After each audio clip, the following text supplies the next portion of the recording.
এত দেশ খেলে কিন্তু সে ঘুরে ফিরে আর্জেন্টিনা ব্রাজিলের কথাই কিন্তু আসে। এখন অনেকে ওকে বলে যে ও ভালো অ্যাক্টর, আমি জানি না কত ভালো অ্যাক্টর। আমার কাছে ঈদ স্পেশাল কিছু লাগে না, প্রত্যেকটা দিনই আমার কাছে মনে হয় মানে ভালো থাকলে, সুস্থ থাকলে, শান্তি থাকলে মনে প্রতিদিনই ঈদ। ঈদ স্পেশাল বলে আমার কাছে কিছু লাগে না। এখন আপাতত সামনে কোনো কাজ নাই, কারণ ঈদের পর একটু স্লো যায় কাজ।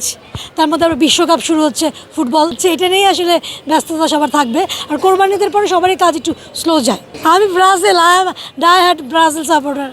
আমি তো প্রথম দিনই করছি যে আমি ব্রাজিল, তোমরা কি। ফেসবুকে দিয়ে অনেক এরকম কথা হয়েছে, অনেক কমেন্টসও হয়েছে। এই প্রত্যেকবারই তো চেষ্টা চাই, দোয়া করি, ওরাও চেষ্টা নিশ্চয়ই করে, কারণ ওরা 5 বার বিশ্বকাপ জয়ী।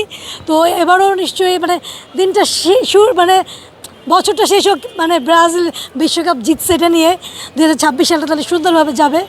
অবশ্যই মানে এত দল খেলে, যেমন ক্রিকেটে ইন্ডিয়া পাকিস্তান একটা রাইভালরি থাকে বা কম্পিটিশন থাকে, যে এত দেশ খেলে কিন্তু ইন্ডিয়া পাকিস্তান যেমন একটা ভাইবস হয়, খেলাতেও কিন্তু ফুটবলেও তাই, কিন্তু যে এত দেশ খেলে কিন্তু সে ঘুরে ফিরে আর্জেন্টিনা ব্রাজিলের কথাই কিন্তু আসে।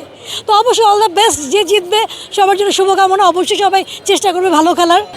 এখন অনেকে ওকে বলে যে ও ভালো অ্যাক্টর, আমি জানি না কত ভালো অ্যাক্টর, বাট ও ভালো খেলবে এটা এবারে প্রত্যাশা করি।